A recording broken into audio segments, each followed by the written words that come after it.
आज के सेशन में हम पढ़ने वाले हैं सूफी संप्रदाय के बारे में। और सूफी संप्रदाय के बारे में जो चिश्ती सिलसिला है उसको स्पेशली हम देखेंगे और सारे सिलसिलों को हम एक एक सेशन में देखते जाएंगे। तो सबसे पहले हम देखते हैं कि सूफी संप्रदाय जितने थे भारत में उनके संस्थापक कौन कौन से हैं। तो पहला चिश्ती सिलसिला है। चिश्ती सिलसिला के जो संस्थापक हैं वो ख्वाजा मोइनुद्दीन चिश्ती हैं, सोहरावर्दी के शिहाबुद्दीन सोहरावर्दी हैं, कादरी संप्रदाय के शेख अब्दुल कादिर जिलानी हैं, सत्तारी संप्रदाय के शाह अब्दुल्ला सत्तारी हैं और फिरदौसी संप्रदाय के बदरुद्दीन हैं, नक्शबंदी संप्रदाय के ख्वाजा बाकी बिल्ला हैं। तो ये सारे संप्रदाय हो गए जितने संप्रदाय हैं। और बाकी इसके बाद हम सेशन में देखेंगे कि चिश्ती सिलसिला के बारे में डिटेल में देखेंगे। एक एक जो सूफी विचारक हैं, सूफी विद्वान, उनके बारे में हम देखेंगे। देखते हैं आगे।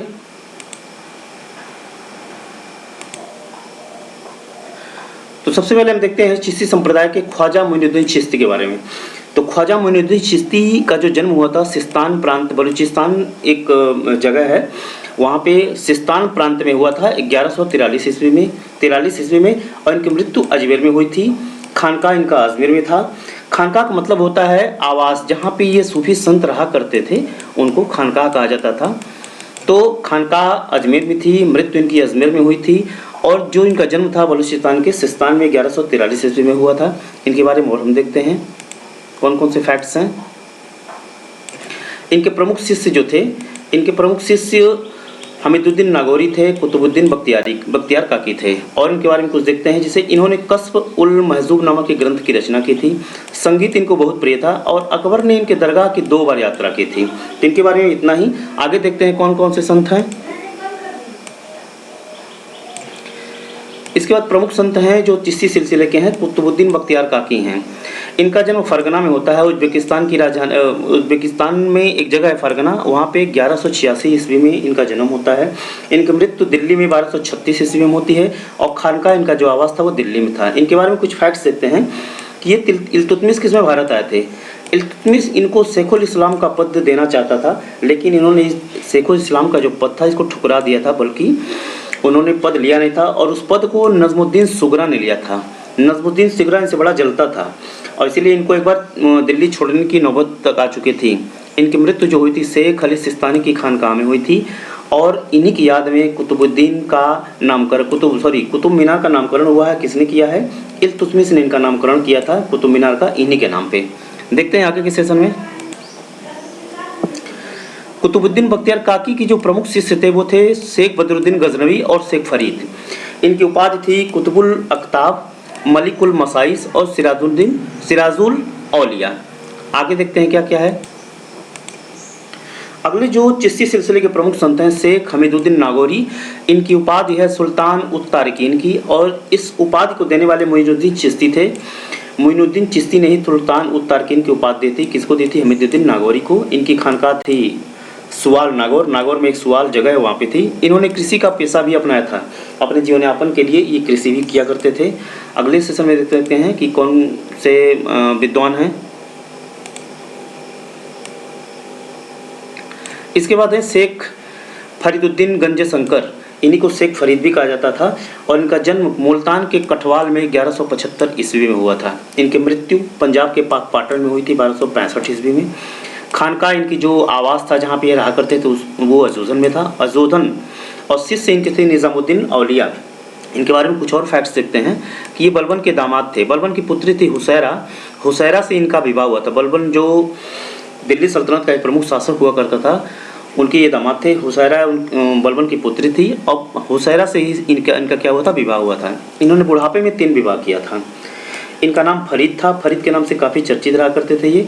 और गुरु ग्रंथ साहिब जो गुरु अर्जुन देव की एक पुस्तक है गुरु ग्रंथ साहिब, उनमें इनका वर्णन किया गया है। और इन्होंने जो फरीदुद्दीन गंज शंकर हैं, इन्होंने जो उपदेश जो दिया था वो पंजाबी भाषा में ही दिया था।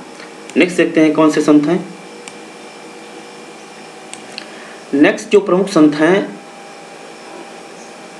वो है निज़ामुद्दीन औलिया। निज़ामुद्दीन औलिया का जन्म बदायूं में हुआ था। उत्तर प्रदेश का ये एक जिला है वर्तमान में। 1236 में बदायूं में हुआ था। इनकी मृत्यु दिल्ली में 1325 ईस्वी में हुई थी। इनका जो खानका जो आवास था वो ग्यासपुर में था। इनके शिष्य प्रमुख थे अमीर खुसरो, बुरहानुद्दीन गरीब और नासिरुद्दीन चिरागे दिल्ली। इनकी जो उपाधि थी वो थी महबूब इलाही योगी सिद्ध। इनको योग करने के कारण योगी सिद्ध कहा जाता था। और एक और उपाधि थी सुल्तानुल औलिया। इनके बारे में और कुछ फैक्ट्स देखते हैं कि ये एकमात्र सूफी थे जो अविवाहित थे। बाकी जितने भी सूफी थे उन्होंने शादी की थी, इन्होंने शादी नहीं की थी। इन्होंने 7 सुल्तानों का काल देखा था। अलाउद्दीन खिलजी और जलालुद्दीन खिलजी से इन्होंने मिलने से इनकार किया, किसी भी शासक से मिलना नहीं चाहते थे ये। गयासुद्दीन तुगलक के बारे में इन्होंने कहा था दिल्ली दूरस्थ, यानी कि जब गयासुद्दीन तुगलक बंगाल के अभियान से आ रहा था तो इनसे मिलना चाह रहा था, तो इन्होंने मिलने से मना कर दिया था और बोल दिया था कि दिल्ली हुनूस दूरस्थ। और गयासुद्दीन तुगलक ने इनसे दिल्ली छोड़ने के लिए बोला हुआ था। इन्होंने एक कोटेशन दिया था कि मुझे अपनी कब्र पर कोई स्मारक नहीं चाहिए, लेकिन मोहम्मद बिन तुगलक ने क्या किया था, एक भव्य स्मारक इनकी कब्र पे बना दिया था। आगे देखते हैं कौन से विद्वान हैं।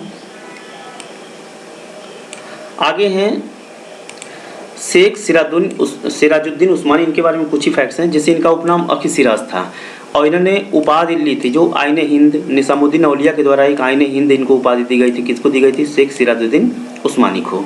नेक्स्ट देखते हैं कौन से हैं। अगले सूफी जो हैं शेख बुरहानुद्दीन गरीब हैं। ये दक्षिण भारत में चिश्ती संप्रदाय के संस्थापक थे और इनकी खानकाह जो थी दौलताबाद में थी। नेक्स्ट ये हैं नसरुद्दीन चिरागे देहलवी। नसरुद्दीन चिरागे देहलवी की खानकाह दिल्ली में थी और इनकी रचना जो प्रमुख थी तौहीद वजूदी। इनके बारे में कुछ फैक्ट्स देखते हैं कि यह मोहम्मद बिन तुगलक के साथ अभियान में गए थे। कहाँ पे अभियान में गए थे? सिंध का जो अभियान था मोहम्मद बिन तुगलक का, MBT का, मोहम्मद बिन तुगलक वो इनके साथ गए थे। और इनके कथनों का जो संग्रह है खायरुल मजलिस के नाम से इनके कथनों का प्रमुख संग्रह है। आगे देखते हैं कौन से संत हैं। इसके बाद हैं सैयद गेसूदराज। सैयद गेसूदराज की उपाधि थी बंदा नवाज और इनका जन्म दिल्ली में हुआ था। ये फिरोज शाह बहमनी के कहने पे, जो बहमनी शासक था, दक्षिण भारत गए थे। इनको बड़े बड़े बाल रखने के कारण इनको गेसूदराज कहा जाता था। इनकी प्रमुख जो पुस्तक थी असम उल असरार थी इनकी प्रमुख रचना। ये एक रचनाकार भी थे। और इसके बाद देखते हैं कौन से संत हैं। इसके बाद है शेख सलीम चिश्ती। शेख सलीम चिश्ती की उपाधि थी शेखुल हिंद। इनकी खानकाह और दरगाह दोनों फतेहपुर सीकरी, उत्तर प्रदेश का जो आगरा का जगह है, फतेहपुर सीकरी उनकी दरगाह और खानकाह दोनों थी। इन्होंने 24, इनको कहा जाता है कि 24 बार इन्होंने मक्का की यात्रा की थी। और इन्हीं के आशीर्वाद से सलीम जो अकबर का पुत्र था, सलीम का जन्म हुआ था। और वही सलीम बाद में जाके जहांगीर बनता है। इसके बाद जो